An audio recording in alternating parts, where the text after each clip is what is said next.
The diner smelled faintly of fried eggs, butter, and coffee. For most people, that smell meant comfort. For Daniel, it only made the hollow ache in his stomach grow sharper. He sat at the corner booth, his calloused hands folded over his lap, staring down at the chipped leather of his wallet. When he finally opened it, the sight was as painful as it was familiar, 3 crumpled dollar bills and a few coins that barely jingled. He rubbed his thumb over the edges of the money, as if by some miracle it might multiply. But no miracle came. This was all he had left until payday, and payday was still 4 long days away. His reflection in the diner window looked older than his 35 years. Dark circles carved themselves beneath his eyes, his hair unkempt, his jaw rough with stubble. But it wasn't the wear of age, it was exhaustion, the kind that comes from working double shifts at construction sites and still going home to unpaid bills and an empty fridge. Daniel pressed his lips together. He hadn't eaten properly in 2 days. Last night, he gave the last can of soup in the cupboard to his kids, they needed it more than he did. He told them he wasn't hungry, that he'd already eaten at work. It was a lie, but one they believed, and one he was willing to tell 1,000 times if it meant they didn't go to bed crying. His stomach growled now, loud enough that he shifted uncomfortably, hoping no one had heard. The waitress passed by and gave him a polite smile. He nodded back, forcing one in return. When she set the menu down in front of him, he didn't even open it.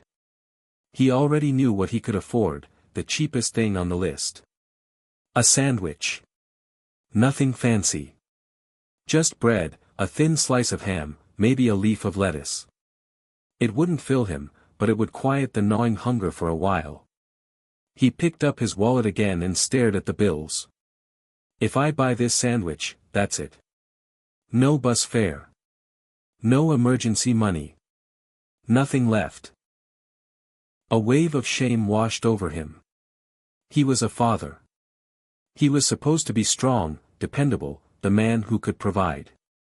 But here he was, sitting in a diner, hesitating over a simple sandwich like it was gold. Slowly, he placed the money on the table and whispered to himself, "It's just one meal. Just enough to keep going." His chest tightened with guilt, but his hands moved anyway, signaling to the waitress. He ordered the sandwich with a hoarse voice, and when she walked away, he sat back in the booth, staring at the emptiness in his wallet as if it mocked him. One sandwich, he thought bitterly. That's what I'm worth today. He didn't know that before the day was over, that same sandwich would become something far greater than he ever imagined.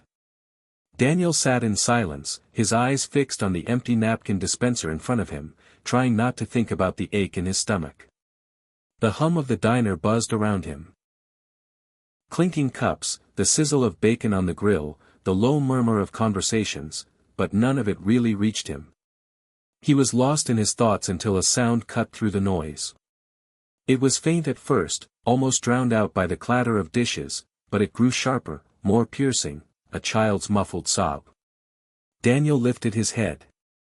At the booth across from him sat 2 little kids, a boy and a girl.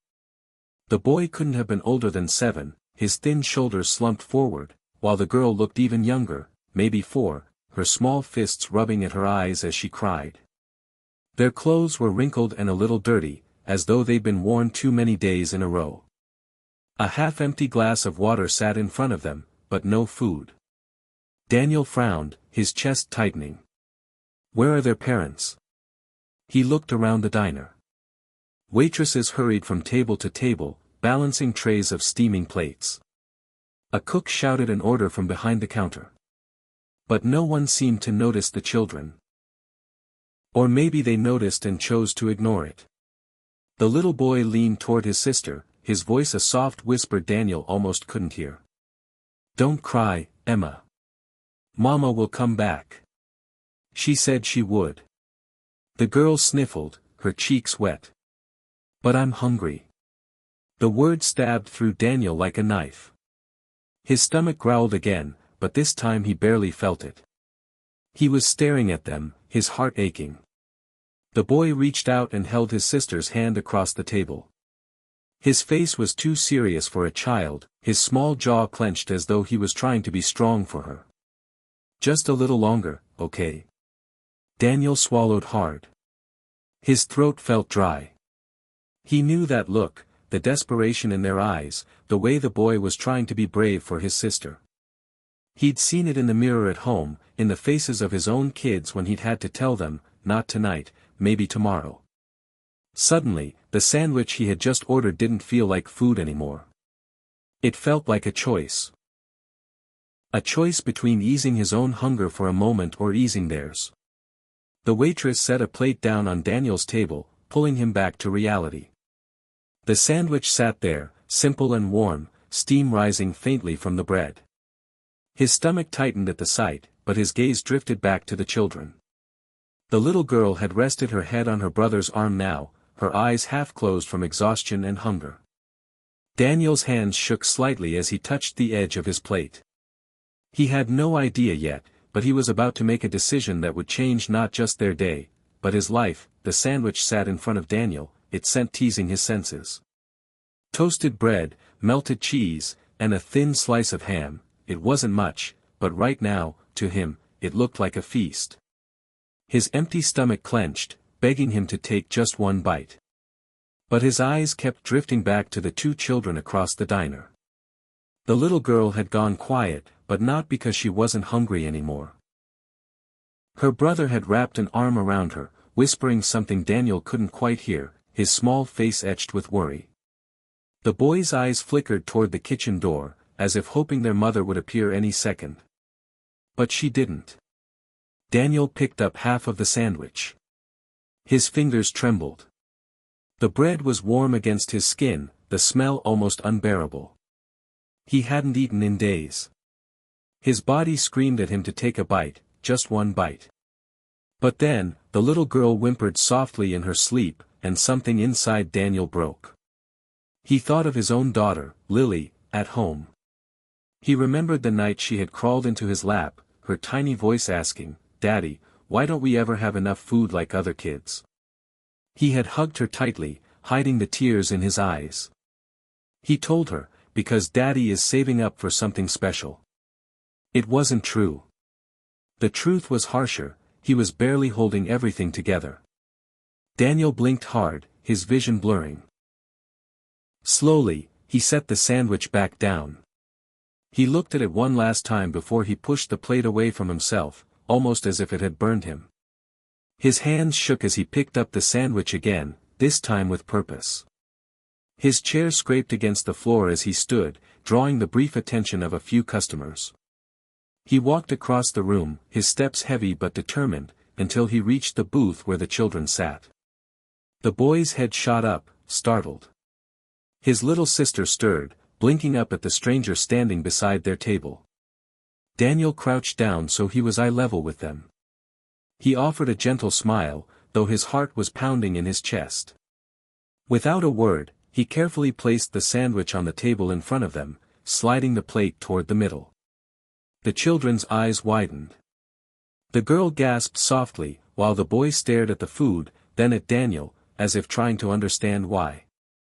"You should eat," Daniel said quietly, his voice rough. "It's still warm." For a moment, neither child moved. Then the boy's hand slowly reached out, lifting one half of the sandwich. He looked at Daniel again, his small face full of hesitation. Are you sure, mister?" Daniel nodded. He forced a smile, though his chest ached with hunger. "I'm sure." The boy handed the other half to his sister. She took a big, clumsy bite, her cheeks puffing as tears welled in her eyes, not from sadness this time, but relief. The boy followed her lead, chewing quickly, almost desperately, as though afraid it might vanish. Daniel sat back down in his booth, his stomach twisting with both hunger and something deeper, something heavier. He had nothing left now. Not money. Not food. Just an empty wallet and an emptier stomach. But as he watched the children eat, something stirred inside him. A warmth. A flicker of peace. He whispered to himself, almost inaudibly, "They needed it more than me." And though he didn't know it yet, this small sacrifice, this quiet act of kindness, was about to echo back to him in a way he never expected. Daniel sat hunched over in his booth, hands clasped tightly together as though holding himself in place. He tried to ignore the gnawing ache in his stomach, but it refused to be silenced. Still, when he looked across the diner, the sight before him made it worth it. The children ate as though they hadn't seen food in days.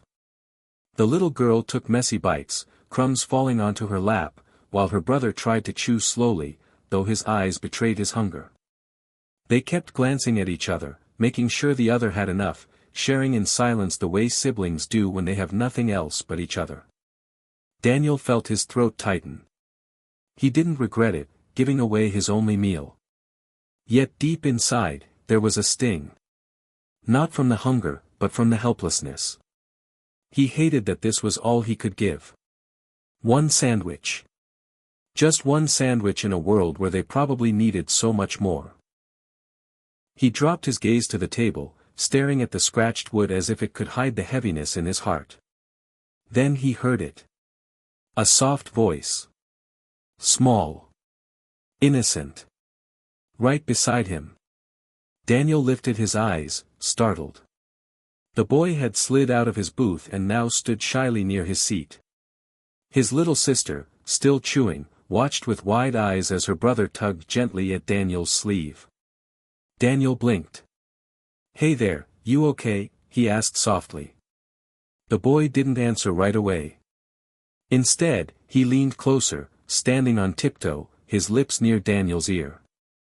His voice was so quiet it was almost a secret meant for only him. "You're my hero." Daniel froze. The words hung in the air, heavier than anything he'd ever heard. His chest constricted, his breath caught somewhere between a sob and a laugh. Hero. No one had ever called him that before. Not once.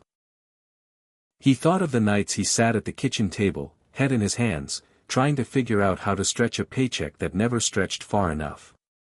He thought of the lies he told his children, telling them he wasn't hungry, that things would get better soon, even when he wasn't sure himself. He thought of all the times he had felt like a failure. And now, here was this little boy, with wide, grateful eyes, calling him something he had never believed he could be. Daniel's vision blurred. He blinked rapidly, but the tears came anyway, hot and unrelenting. His throat burned as he swallowed hard, trying to speak, but no words came. The boy gave him a small, crooked smile before slipping back into his booth beside his sister. They continued eating, as if nothing extraordinary had happened. But for Daniel, everything had changed. He sat there in silence, his heart pounding. For the first time in years, the crushing weight of his struggles lifted, just a little. Those 3 words filled the empty spaces inside him more than any meal ever could. He pressed his palms against his face, whispering into them, "Thank you. God, thank you." And though he still felt the ache of hunger, it no longer mattered. He had been given something far greater. The children finished the last bites of the sandwich slowly, as though savoring every crumb. Their little sister licked her fingers, giggling for the first time that afternoon. Her brother smiled at her, then glanced back toward Daniel's booth. For a second, their eyes met, and the boy gave him a look that said far more than words ever could. Gratitude. Respect. Love. Moments later, the kitchen door swung open and a woman came rushing in. Her hair was messy, her coat slipping off one shoulder, her eyes frantic with worry. She spotted the kids and practically ran to their booth. "Emma! Noah!" she cried, dropping to her knees beside them. She gathered them both in her arms, smothering them with kisses. "I'm so sorry, babies. Mommy didn't mean to be gone so long." The line was forever at the pharmacy. Daniel lowered his gaze, giving them their moment. But then the woman noticed the empty plate on the table. She frowned, confused. "Where did you?" The boy spoke up quickly. "He gave it to us, Mama," he said, pointing toward Daniel. The woman's eyes widened. She turned to Daniel, her mouth parting slightly. For a moment, she just stared at him as if she couldn't believe it. Then she rose to her feet and walked over to his booth. "Sir," she said softly, her voice shaking. "I don't know what to say. You didn't have to do that, my kids were so hungry, and you gave them your food." Daniel shifted uncomfortably, looking down at his empty hands. "They needed it more than I did," he murmured. The woman blinked rapidly, tears filling her eyes. "Thank you," she whispered, placing a trembling hand over her heart. "You don't know what this means to me." Daniel offered a weak smile, but inside, he felt both humbled and embarrassed. He wasn't used to thanks. He wasn't used to being noticed at all. Across the diner, a man in a crisp suit who had been sitting quietly at a nearby table set down his coffee cup. He had watched everything unfold from the moment Daniel pushed his sandwich across to the children. Now, he motioned for the waitress. When Daniel finally stood to leave, preparing to face the cold evening with nothing in his stomach and nothing in his wallet, the waitress hurried to his table. "Sir," she said, sliding a plate toward him. "This is for you." Daniel blinked at the steaming plate of food, eggs, bacon, toast, and another sandwich, stacked high. His mouth fell open. I didn't order this." The waitress smiled knowingly and tilted her head toward the man in the suit, who was already standing near the door. "He did." Daniel turned, confusion written across his face. The man walked over, slipping a folded card onto the table. He spoke with a calm, steady voice. "I saw what you did," he said. "Most people would have eaten that sandwich themselves. But you didn't. That makes you a better man than most." Daniel picked up the card. It was heavy, embossed with gold letters. A name. A business title. A phone number. "If you ever need work, real work, the kind that pays well, call me," the man said with a faint smile. "Heroes deserve help too." Before Daniel could respond, the man tipped his head respectfully and walked out of the diner, leaving him stunned. Daniel stared at the card, his hands trembling. He looked back at the plate of food, then at the children who were now laughing with their mother. And for the first time in a long time, Daniel felt something rise inside him that had been missing for years: hope. He took a deep breath, picked up a piece of toast, and finally ate. But this time, the tears in his eyes weren't from hunger. They were from the kindness he had given, and the kindness he had received in return.